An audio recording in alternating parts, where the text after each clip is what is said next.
بسم اللہ الرحمن الرحیم۔ قرآن پاک کی یہ ایک سورت پڑھا کرو۔ محترم ناظرین، انسانی زندگی آزمائشوں، مشکلات، خوشیوں اور غموں کا مجموعہ ہے۔ کبھی انسان کامیابیوں کی بلندیوں پر ہوتا ہے اور کبھی پریشانیوں کی گہرائیوں میں ڈوبا ہوا محسوس کرتا ہے۔ ایسے میں ایک مومن کا سب سے بڑا سہارا اللہ تعالیٰ کا کلام یعنی قرآن مجید ہوتا ہے۔ قرآن پاک صرف ایک کتاب نہیں بلکہ ہدایت، شفا، رحمت اور نجات کا مکمل ذریعہ ہے۔ یہی وجہ ہے کہ نبی کریم صلی اللہ علیہ وآلہ وسلم نے بار بار قرآن کی تلاوت، اس پر غور و فکر اور اس کے ذریعے اللہ سے تعلق مضبوط کرنے کی تلقین فرمائی۔ اسی پس منظر میں یہ بات کہی جاتی ہے کہ قرآن پاک کی یہ ایک سورت پڑھا کرو، کیونکہ قرآن کی ہر سورت اپنے اندر بے شمار برکتیں، رحمتیں اور روحانی اثرات رکھتی ہے جو انسان کی دنیا اور آخرت دونوں کو سنوار سکتی ہیں۔ قرآن مجید خود اپنی اہمیت اور تاثیر کو بیان کرتے ہوئے فرماتا ہے وَنُنَزِّلُ مِنَ الْقُرْآنِ مَا هُوَ شِفَاءٌ وَرَحْمَةٌ لِّلْمُؤْمِنِينَ، یعنی ہم قرآن میں وہ کچھ نازل کرتے ہیں جو مومنوں کے لیے شفا اور رحمت ہے۔ اس آیت سے واضح ہوتا ہے کہ قرآن نہ صرف روحانی بیماریوں بلکہ دل کی بے چینی، پریشانی اور اضطراب کا بھی علاج ہے۔ ایک اور مقام پر اللہ تعالیٰ فرماتا ہے ھذا کتاب انزلناہ مبارک، یعنی یہ ایک بابرکت کتاب ہے جو ہم نے نازل کی۔ اس سے معلوم ہوتا ہے کہ قرآن کا ہر حصہ، ہر سورت، ہر آیت اپنے اندر برکت لیے ہوئے ہے۔ نبی کریم صلی اللہ علیہ وآلہ وسلم نے بھی قرآن کی تلاوت کی فضیلت بے شمار احادیث میں بیان فرمایا۔ ایک حدیث میں آپ صلی اللہ علیہ وآلہ وسلم نے فرمایا تم میں سب سے بہتر وہ ہے جو قرآن سیکھے اور سکھائے۔ یہ حدیث اس بات کی طرف اشارہ کرتی ہے کہ قرآن سے تعلق رکھنا انسان کو بہترین لوگوں میں شامل کر دیتا ہے۔ ایک اور حدیث میں ہے قرآن پڑھا کرو کیونکہ یہ قیامت کے دن اپنے پڑھنے والوں کے لیے سفارش کرے گا۔ اس سے معلوم ہوتا ہے کہ قرآن صرف دنیا میں ہی فائدہ نہیں دیتا بلکہ آخرت میں بھی انسان کا مددگار بنے گا۔ اسی طرح ایک حدیث میں نبی کریم صلی اللہ علیہ وآلہ وسلم نے فرمایا جو شخص اللہ کی کتاب کا ایک حرف پڑھتا ہے اسے ایک نیکی ملتی ہے اور ایک نیکی 10 گنا بڑھا دی جاتی ہے۔ اس کا مطلب یہ ہے کہ قرآن کی تلاوت کا ہر لمحہ انسان کے لیے اجر و ثواب کا خزانہ ہے۔ ایک اور حدیث میں آتا ہے کہ اپنے گھروں کو قبرستان نہ بناؤ۔ جس گھر میں قرآن پڑھا جاتا ہے وہاں سکون اور رحمت نازل ہوتی ہے۔ یہ اس بات کی دلیل ہے کہ قرآن کی تلاوت سے نہ صرف فرد بلکہ پورا گھر، پورا ماحول بابرکت ہو جاتا ہے۔ قرآن مجید میں اللہ تعالیٰ نے یہ بھی فرمایا الا بذکر اللہ تطمئن القلوب، یعنی دلوں کا سکون صرف اللہ کے ذکر میں ہے، اور قرآن سب سے بڑا ذکر ہے۔ اس لیے جو شخص قرآن سے جڑ جاتا ہے اس کے دل کو حقیقی سکون مل جاتا ہے۔ اسی طرح ایک اور آیت میں فرمایا ان ھذا القرآن یہدی للتی ہی اقوام، یعنی بے شک یہ قرآن اس راستے کی طرف رہنمائی کرتا ہے جو سب سے سیدھا ہے۔ اسلامی تاریخ میں بھی ایسے بے شمار واقعات موجود ہیں جہاں قرآن کی تلاوت نے لوگوں کی زندگیاں بدل دیں۔ حضرت عمر رضی اللہ تعالیٰ عنہ کا واقعہ بہت مشہور ہے۔ وہ اسلام کے سخت مخالف تھے، لیکن جب انہوں نے قرآن کی آیات سنی تو ان کا دل بدل گیا اور وہ اسلام قبول کر کے عظیم صحابی بن گئے۔ یہ قرآن کی تاثیر کا واضح ثبوت ہے کہ ایک سخت دل انسان بھی اس کے سامنے نرم ہو جاتا ہے۔ اسی طرح حضرت عثمان رضی اللہ تعالیٰ عنہ کا قرآن سے تعلق اس قدر گہرا تھا کہ وہ اکثر قرآن کی تلاوت میں مشغول رہتے تھے۔ روایت ہے کہ جب وہ شہید کیے گئے تو اس وقت بھی قرآن ان کے سامنے کھلا ہوا تھا۔ یہ اس بات کی دلیل ہے کہ قرآن انسان کو اللہ کے اتنا قریب کر دیتا ہے کہ وہ زندگی کے آخری لمحے تک اسی سے وابستہ رہتا ہے۔ حضرت علی رضی اللہ تعالیٰ عنہ فرمایا کرتے تھے قرآن وہ خزانہ ہے جس میں کبھی کمی نہیں آتی، یعنی جتنا زیادہ انسان قرآن پڑھتا ہے اتنا ہی زیادہ اس کے راز، برکتیں اور فائدے اس پر ظاہر ہوتے ہیں۔ اسی طرح تابعین اور اولیاء کرام کی زندگیوں میں بھی قرآن کا خاص مقام تھا۔ وہ ہر مشکل، ہر پریشانی اور ہر آزمائش میں قرآن کی طرف رجوع کرتے تھے۔ یہ حقیقت بھی ذہن میں رکھنی چاہیے کہ قرآن کی کسی ایک سورت کی پابندی کے ساتھ تلاوت کرنا بھی بہت بڑی سعادت ہے، کیونکہ انسان جب کسی ایک سورت کو بار بار پڑھتا ہے تو اس کے معنی، اس کی حکمتیں اور اس کے اثرات اس کے دل میں اترنے لگتے ہیں۔ یہی وجہ ہے کہ نبی کریم صلی اللہ علیہ وآلہ وسلم بعض سورتوں کو کثرت سے پڑھتے تھے اور صحابہ کرام کو بھی ان کی تلقین فرماتے تھے تاکہ وہ ان کے ذریعے اللہ کا قرب حاصل کر سکیں۔ قرآن مجید میں ایک اور مقام پر اللہ تعالیٰ فرماتا ہے وَاذْكُرْ رَبَّكَ كَثِيرًا، یعنی اپنے رب کو کثرت سے یاد کرو، اور قرآن کی تلاوت سب سے افضل ذکر ہے۔ اسی طرح فرمایا فقرؤ ما تیسر من القرآن، یعنی قرآن میں سے جو آسان ہو پڑھ لیا کرو۔ اس آیت سے معلوم ہوتا ہے کہ اللہ تعالیٰ نے قرآن کی تلاوت کو آسان بنایا ہے تاکہ ہر شخص اس سے فائدہ اٹھا سکے۔ آج کے دور میں جب انسان ذہنی دباؤ، پریشانی، بے سکونی اور مختلف مسائل کا شکار ہے تو اس کے لیے سب سے بہترین حل قرآن کی طرف رجوع کرنا ہے۔ اگر کوئی شخص روزانہ پابندی کے ساتھ قرآن کی کسی ایک سورت کو بھی پڑھنا شروع کر دے تو اس کی زندگی میں مثبت تبدیلیاں آنا شروع ہو جاتی ہیں، اس کے دل کو سکون ملتا ہے، اس کی مشکلات آسان ہوتی ہیں اور اللہ کی رحمت اس پر نازل ہوتی ہے۔ محترم ناظرین، دنیا کی تاریخ گواہ ہے کہ انسان ہمیشہ سے فکر و فاقہ، تنگ دستی اور محرومیوں سے نکل کر عزت، وقار اور کامیابی کی بلندیوں تک پہنچنے کا خواہش مند رہا ہے۔ ہر دور میں لوگوں نے یہ سوال ضرور پوچھا کہ آخر وہ کون سے راز ہیں جو ایک کمزور اور محتاج انسان کو طاقتور، باعزت اور کامیاب بنا دیتے ہیں۔ کیا واقعی کوئی ایسا راستہ موجود ہے جو ایک غریب انسان کی تقدیر بدل دے؟ کیا کوئی ایسے اعمال ہیں جو اللہ تعالیٰ کو اس قدر پسند ہوں کہ وہ بندے کی زندگی کا نقشہ ہی بدل ڈالیں؟ یہی وہ سوالات ہیں جو ہر دل میں اٹھتے ہیں اور یہی وہ تلاش ہے جو انسان کو حقیقت کے قریب لے جاتی ہے۔ اسلام ایک مکمل ضابطہ حیات ہے جو نہ صرف عبادات کا طریقہ سکھاتا ہے بلکہ انسان کو دنیا میں باعزت زندگی گزارنے کا سلیقہ بھی دیتا ہے۔ قرآن مجید میں بار بار اس بات پر زور دیا گیا ہے کہ اللہ تعالیٰ انسان کی حالت اس وقت تک نہیں بدلتا جب تک وہ خود اپنی حالت کو بدلنے کی کوشش نہ کرے۔ اس کا مطلب یہ ہے کہ کامیابی، عزت اور فراوانی محض خواہش کرنے سے نہیں ملتی بلکہ اس کے لیے مسلسل محنت، اخلاص، صبر اور اللہ پر کامل بھروسہ ضروری ہے۔ یہی وہ اصول ہیں جو ایک عام انسان کو غیر معمولی بنا دیتے ہیں۔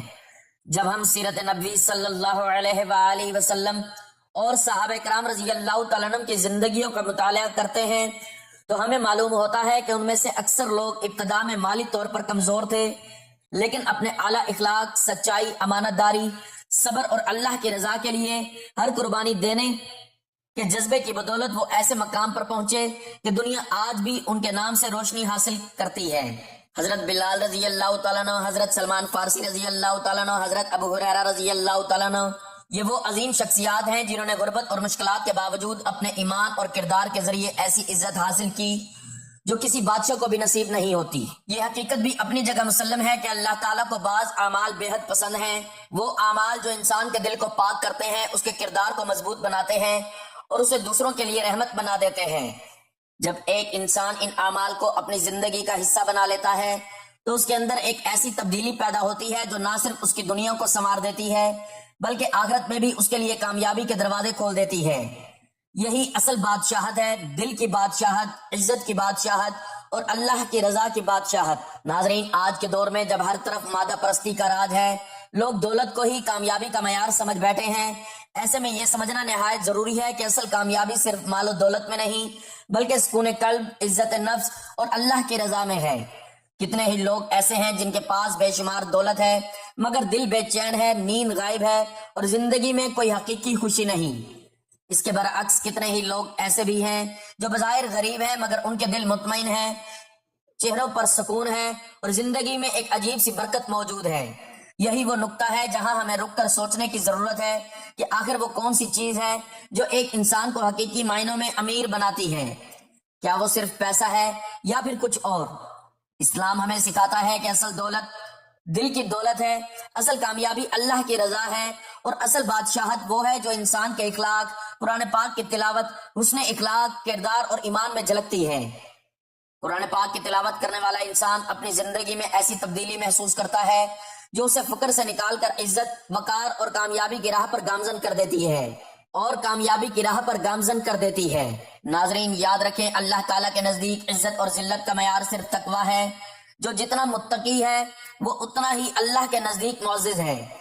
اس لیے انسان اگر قرآن پاک کی تلاوت کو اور چند نیک اعمال کو اخلاص کے ساتھ اپنی زندگی میں شامل کر لے تو اس کے کاموں میں آسانی پیدا ہوتی ہے اور اس کی زندگی میں سکون اور اطمینان آ جاتا ہے۔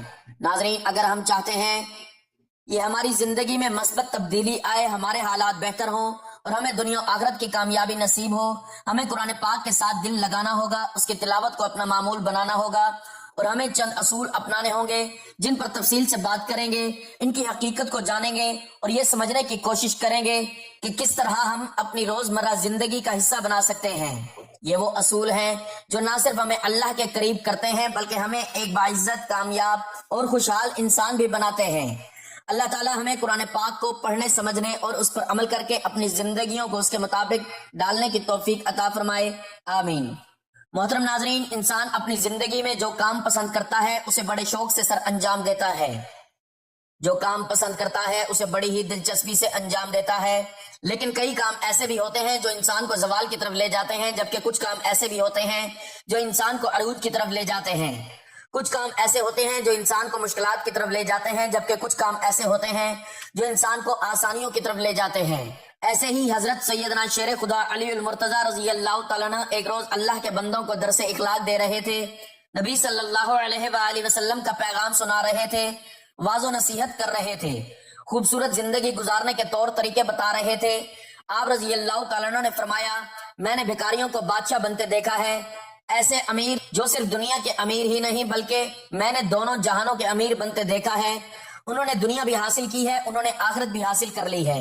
جب میں نے ان سے دونوں جہانوں کی ترقی کی وجہ پوچھی کہ تم بھکاریوں سے بادشاہ کیسے بنے، اتنے بڑے امیر کیسے بنے کہ تم دنیا میں بھی امیر ہو گئے اور آخرت میں بھی امیر رہو گے، تو انہوں نے کہا کہ ہم 5 عمل کیا کرتے تھے، ہم نے 5 عمل کیے جو کہ ہم آج بھی کر رہے ہیں اور مرتے دم تک کرتے رہیں گے۔ ان اعمالوں نے، ان کاموں نے ہمیں بھکاریوں سے بادشاہ بنا دیا۔ حضرت علی کہتے ہیں کہ میں نے پوچھا ہمیں بھی بتاؤ وہ 5 عمل کون کون سے تھے؟ انہوں نے کہا ایک تو ہم پرندوں کو دانا ڈالا کرتے تھے، امیری کا نسخہ بتانے جا رہا ہوں۔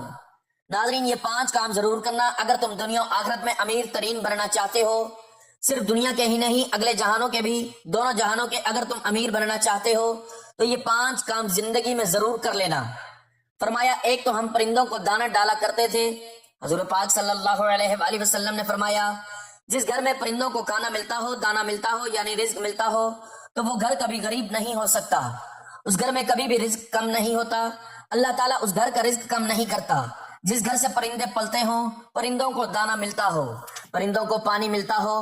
فرمایا جب پرندے تمہارے گھروں کے اوپر سے گزرتے ہیں اور کوئی پرندہ تمہارے گھر میں آئے یا کوئی بھی جانور تمہارے گھر میں آئے تو فرمایا کہ ان کے لیے اناج رکھا کرو، دانا ڈالا کرو، اگر بھوکا ہے تو دانا ڈالا کرو، اور اگر کوئی پرندہ پیاسا ہے تو پانی پلایا کرو۔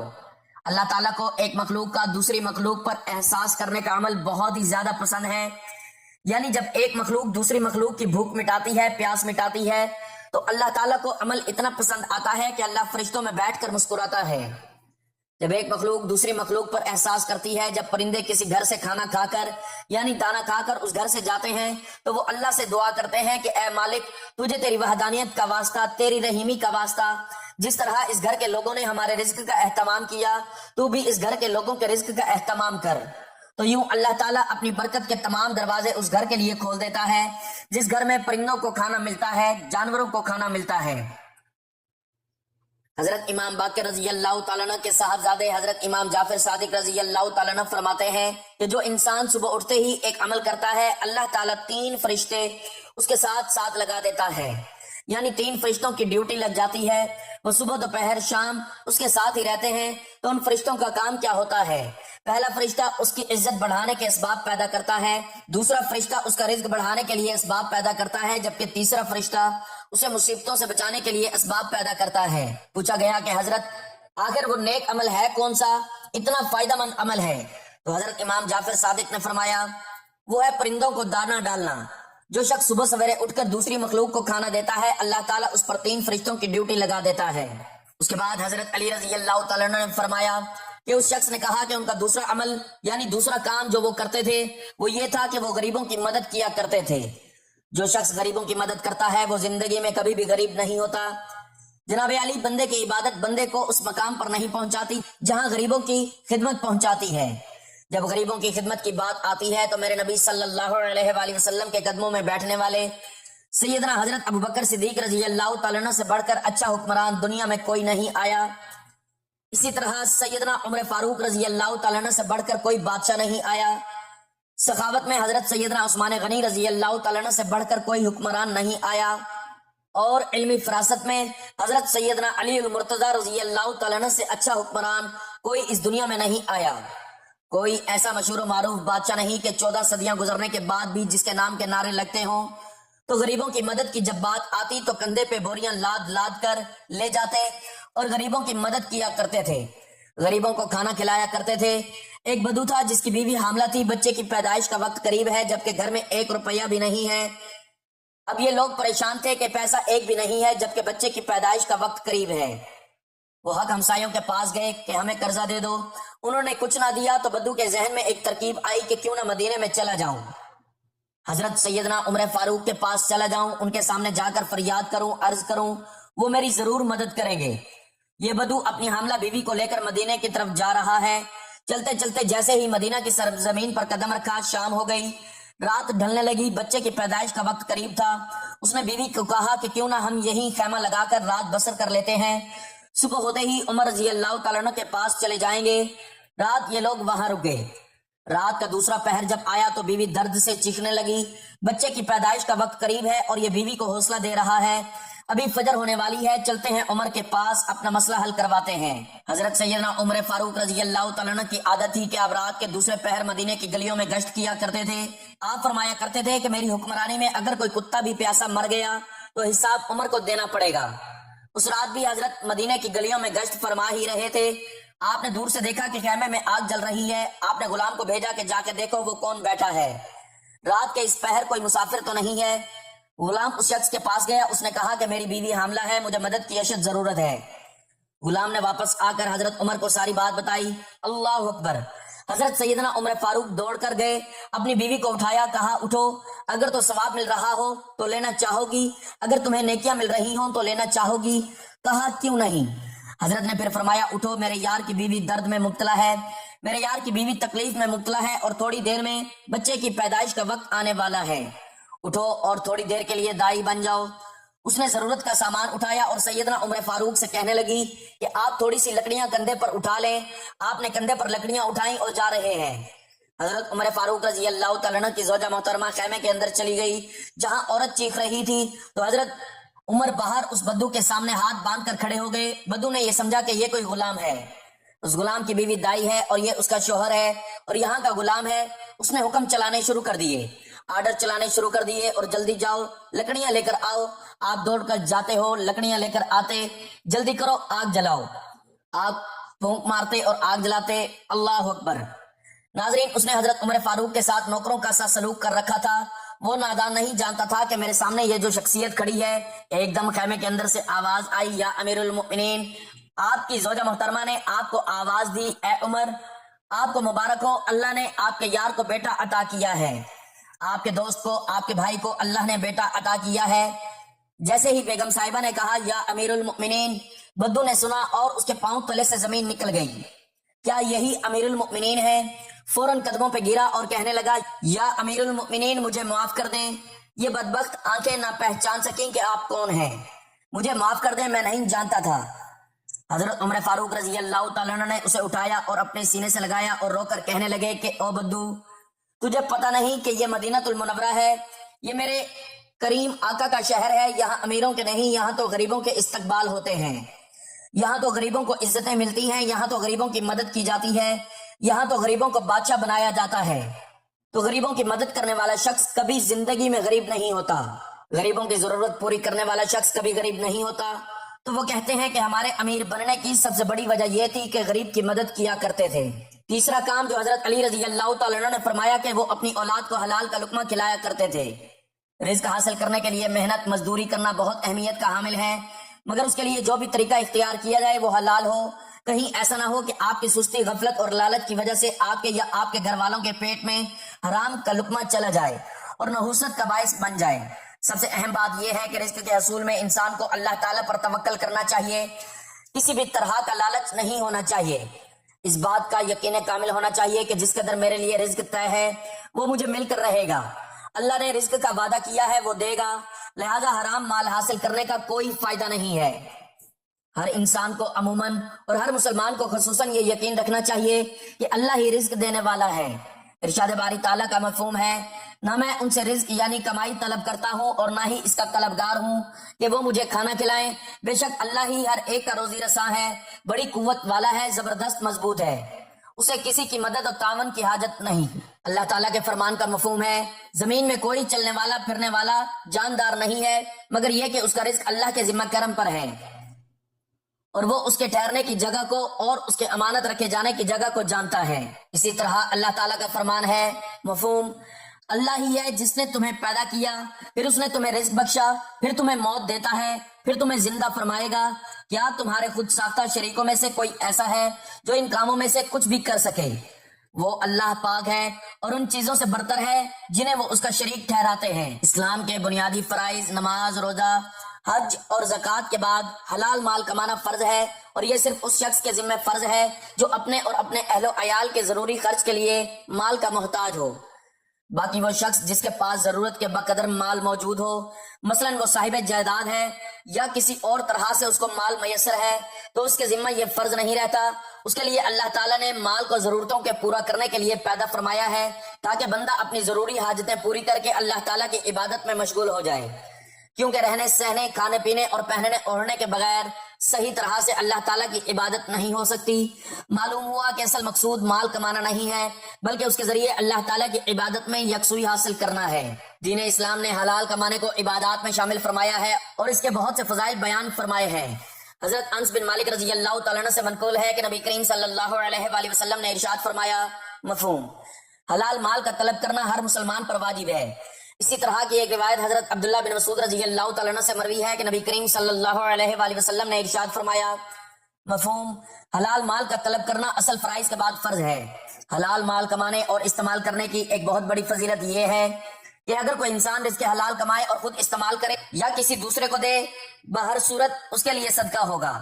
حضرت ابو سعید خدری رضی اللہ تعالیٰ عنہ حضور اقدس صلی اللہ علیہ وآلہ وسلم سے نقل کرتے ہیں، آپ صلی اللہ علیہ وآلہ وسلم نے ارشاد فرمایا، مفہوم، جس آدمی نے بھی حلال مال کما کر خود اپنے کھانے اور پہننے میں خرچ کیا یا اپنے علاوہ اللہ تعالیٰ کی مخلوق میں سے کسی دوسرے کو کھلایا یا پہنایا، تو یہ بھی اس کے لیے صدقہ ہوگا۔ یہ بھی اللہ تعالیٰ کا خاص کرم و فضل ہے کہ حلال مال کما کر خود پہ خرچ کریں گے تب بھی ہمیں صدقہ کا ثواب ملے گا۔ ایک مرتبہ حضرت شداد بن اوس رضی اللہ تعالیٰ عنہ کی بہن حضرت ام عبداللہ نے حضور نبی کریم صلی اللہ علیہ وآلہ وسلم کی خدمت میں افطاری کے وقت دودھ کا ایک پیالہ بھیجا۔ اس دن آپ صلی اللہ علیہ وآلہ وسلم روزے سے تھے، سخت گرمی کا موسم اور طویل دن تھا۔ آپ صلی اللہ علیہ وآلہ وسلم نے دودھ قاصد کو دے کر واپس بھیج دیا کہ یہ پوچھ کر آؤ کہ یہ دودھ تمہارے پاس کہاں سے آیا ہے۔ حضرت ام عبداللہ رضی اللہ تعالیٰ عنہا نے بتایا کہ یہ دودھ میری بکری سے حاصل ہوا ہے۔ قاصد نے آپ صلی اللہ علیہ وآلہ وسلم کی خدمت میں حاضر ہو کر بتایا۔ آپ صلی اللہ علیہ وآلہ وسلم نے قاصد کو دوبارہ واپس بھیجا کہ یہ معلوم کرو کہ وہ بکری تجھے کہاں سے ملی ہے۔ حضرت ام عبداللہ رضی اللہ تعالیٰ عنہ نے بتایا کہ وہ بکری میں نے خریدی ہے۔ تب آپ صلی اللہ علیہ وآلہ وسلم نے وہ دودھ پی لیا۔ دوسرے دن حضرت ام عبداللہ رضی اللہ تعالیٰ عنہ آپ صلی اللہ علیہ وآلہ وسلم کی خدمت میں حاضر ہوئی اور عرض کیا، یا رسول اللہ صلی اللہ علیہ وآلہ وسلم، میں نے سخت گرمی اور لمبے دن کی وجہ سے آپ صلی اللہ علیہ وآلہ وسلم کی خدمت میں دودھ بھیجا تھا، مگر آپ صلی اللہ علیہ وآلہ وسلم نے واپس کر دیا۔ تو آپ صلی اللہ علیہ وآلہ وسلم نے ارشاد فرمایا، رسولوں علیہ السلام کو یہی حکم ہے کہ سوائے پاکیزہ چیز کے کچھ نہ کھاؤ اور سوائے نیک عمل کے کچھ نہ کرو۔ چوتھا کام والدین کی خدمت کیا کرتے تھے۔ پانچواں کام نماز میں سستی نہیں کرتے تھے۔ ان لوگوں نے کہا کہ ہم نے آج بھی ان 5 باتوں کا دامن مضبوطی سے پکڑا ہوا ہے، اس لیے ہم آج بھی دن بدن بلندی کی طرف جا رہے ہیں۔ ہم نے صرف دنیا میں ہی ترقی نہیں کی بلکہ ہم آخرت کے لیے بھی کام کر رہے ہیں۔ اللہ رب العزت سے دعا ہے کہ مالک ہمیں بھی ان 5 کاموں پر عمل کرنے کی توفیق عطا فرمائے اور اپنے ان بندوں کی فہرست میں شامل فرمائے جن پر اللہ کا انعام ہوا۔ ناظرین، انسانی زندگی کا اصل مقصد صرف اور صرف انسانوں کی خدمت کرنا ہے۔ اسی سے بندے کو رب مل جاتا ہے اور رب تعالیٰ کی رضا کے ساتھ انسان کی دعائیں بھی حاصل ہو جاتی ہیں، اور یہی دعا بندے کو رب کی رضا دلوا دیتی ہے۔ جیسا کہ آپ سب جانتے ہیں، تمنائیں اور آرزوئیں ہر انسان کے اندر بستی ہیں اور ہر انسان کوئی نہ کوئی خواہش پر اپنی زندگی گزار رہا ہوتا ہے۔ تو اگر آپ اپنی خواہشات کی تکمیل چاہتے ہیں اور کامیاب ہونا چاہتے ہیں، آپ چاہتے ہیں کہ آپ کو کامیابی، عزت، دولت، شہرت سب کچھ مل جائے، مقام و مرتبہ ملے، تو آپ نے یہ عمل بتائی گئی تعداد اور ترتیب میں کرنا ہے۔ آپ جیسا چاہیں گے انشاءاللہ ویسا ہی ہوگا۔ جس بات کی آپ تمنا کریں گے اللہ پاک آپ کو وہ ضرور عطا فرما دیں گے۔ ناظرین، اپنے عمل کی طرف بڑھتے ہیں کہ جو عمل آپ لوگوں نے کرنا ہے وہ کس طرح سے کرنا ہے کہ سب سے پہلے آپ نے پاک صاف ہو جانا ہے، وضو کر لینا ہے، صاف ستھرے کپڑے پہن لینے ہیں، اور اس کے بعد قرآن پاک کو کھول لینا ہے۔ قرآن پاک کو کھولنے کے بعد آپ نے سب سے پہلے کیا کرنا ہے کہ درود پاک پڑھنا ہے۔ ثواب کے لیے 1 مرتبہ میرے ساتھ بھی درود پاک پڑھ لیں۔ اللهم صل على محمد وعلى آل محمد كما صليت على إبراهيم وعلى آل إبراهيم إنك حميد مجيد. اللهم بارك على محمد وعلى آل محمد كما باركت على إبراهيم وعلى آل إبراهيم إنك حميد مجيد. درود پاک پڑھنے کے بعد آپ نے قرآن مجید کی ایک نہایت اہم اور بابرکت صورت جس میں ایمان، اللہ کی قدرت، دنیا کی حقیقت اور اللہ کی راہ میں خرچ کرنے کی ترغیب جیسے عظیم مضامین بیان کیے گئے ہیں اس کی تلاوت کر لینی ہے. اور یہ سورت الحدید ہے جو قرآن پاک کے 27ویں پارے میں شامل ہے. اس پارے کا آغاز ہی سورت الحدید سے ہوتا ہے جو اس کی اہمیت کو مزید نمایاں کرتا ہے. سورت الحدید میں کل 29 آیات ہیں. یہ سورت مدنی سورت ہے، یعنی یہ نبی کریم صلی اللہ علیہ وآلہ وسلم پر مدینہ منورہ میں نازل ہوئی. اس میں اللہ تعالیٰ کی عظمت، اس کی صفات اور اس کے اختیار کو نہایت خوبصورت انداز میں بیان کیا گیا ہے. سورت کے آغاز میں ہی بتایا گیا ہے کہ آسمانوں اور زمین کی ہر چیز اللہ کی تسبیح بیان کرتی ہے، جو اس بات کی دلیل ہے کہ پوری کائنات اللہ کی بندگی میں مصروف ہے. اس صورت میں مومنوں کو اللہ اور اس کے رسول صلی اللہ علیہ وآلہ وسلم پر کامل ایمان لانے اور اللہ کی راہ میں خرچ کرنے کی خاص تاکید کی گئی ہے. ساتھ ہی دنیا کی زندگی کی حقیقت بھی بیان کی گئی ہے کہ یہ صرف کھیل تماشا اور عارضی چیز ہے، جبکہ اصل کامیابی آخرت کی کامیابی ہے. سورت الحدید ہمیں یہ سبق دیتی ہے کہ اللہ ہر چیز پر قادر ہے، دنیا عارضی ہے. اللہ کی راہ میں خرچ کرنا بڑی فضیلت رکھتا ہے. ایمان کے ساتھ عمل بھی ضروری ہے. اس سورت مبارکہ کی ایک مرتبہ تلاوت کرنے کے بعد آپ نے سورت الحشر کی آخری 10 آیات کی تلاوت بھی کر لینی ہے، اور اس کے بعد استغفار کی ایک تسبیح پڑھ کر آخر میں اتنا ہی درود پاک پڑھنا ہے جتنا عمل کے شروع میں پڑھا تھا، اور پھر اللہ تعالیٰ کی بارگاہ میں دعائیں مانگ لینی ہیں. اس عمل کی اتنی طاقت اور فضیلت ہے کہ اللہ پاک کے فضل و کرم سے آپ جو کچھ اللہ تعالیٰ سے مانگیں گے اللہ تعالیٰ قبول فرما کر آپ کو بہت عطا فرما دیں گے. لہٰذا قرآن پاک کی یہ ایک سورت پڑھا کرو. صرف ایک جملہ نہیں بلکہ ایک مکمل نصیحت ہے، ایک دعوت ہے کہ انسان قرآن سے اپنا تعلق مضبوط کرے، کیونکہ اصل کامیابی، اصل سکون اور اصل نجات اسی میں ہے. اللہ تعالیٰ ہمیں قرآن کو سمجھنے، اس پر عمل کرنے اور اسے اپنی زندگی کا حصہ بنانے کی توفیق عطا فرمائے. آمین.